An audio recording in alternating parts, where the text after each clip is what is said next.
Nkechi Ogbonna in Lagos in neighbouring Nigeria. Hello, Nkechi.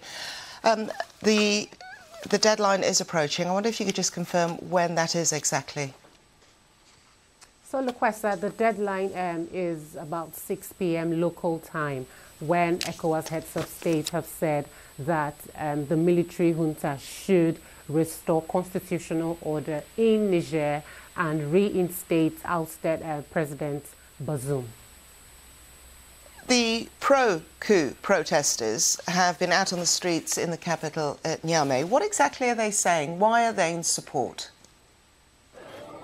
So some of the residents have said that over the years, they still feel that their former colonial master, France, has a lot of power in terms of political and economic power over them. They do not feel completely independent despite gaining independence since 1960. Some of them also say that France has not helped in any way to change the situation in the region, where it has been marred with Islamist and jihadist movements, you know, in the Sahel region. And so they really want a change, and they believe that the coup leaders would bring that change to them.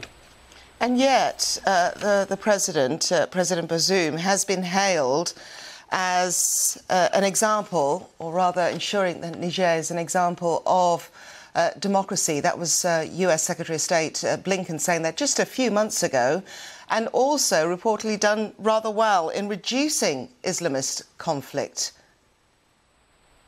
Well, that's the irony, because other civil societies also say they would rather have a democratic system. Niger was beginning to feel like the beacon of democracy in the Sahel region, considering that similar coups had happened in neighboring Mali and in Burkina Faso in the last 2 years. And so it was looking as though that Niger was the only country in the Sahel region that still had a stable democracy. But ECOWAS heads of state have said that they really want this decision to be upturned before the deadline, else they would explore other options, including a military intervention. In terms of the efficacy of ECOWAS, have they deployed to West African countries in the past? And what was the outcome? Because many people are pointing to the cost of any military intervention, both financially, but also in terms of regional stability. Well, ECOWAS defense chiefs earlier Friday in Abuja, Nigeria's capital, had said that they were ready to explore military option, but they were waiting for the approval from ECOWAS heads of state by the end of the ultimatum this evening. But yes, military interventions have happened before in the region, where troops from neighboring countries, including Nigeria, Ghana, and Senegal, had gone into neighboring Ivory Coast, for instance, to restore order following coups that had happened.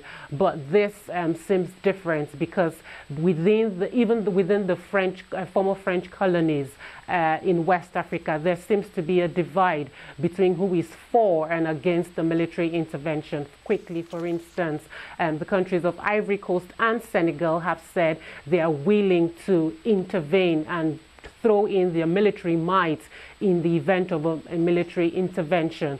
But on the flip side, other countries like Mali, Burkina Faso, and Guinea-Bissau, which have existing military juntas in place, have said that any intervention in Niger would be strongly advised against, and they would match force for force.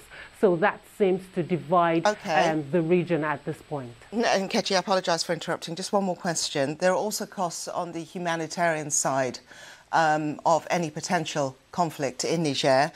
Certainly Niger is host to over 1 million Nigerian refugees that have been fleeing Boko Haram. Exactly, Luquesta, and that's the reason why some northern Senate lawmakers in Nigeria have strongly warned against any military invasion in Niger, because the border states between Nigeria and Niger could be deeply affected. There is already an Islamist movement that has displaced many. Many have been killed. Their livelihoods have been lost. So there is fear in that any military intervention would worsen the humanitarian crisis. It could cause many more to flee their homes and make a very volatile region even more unstable. Okay, Nkechi Ogbonna, thank you very much indeed for that. Thank you.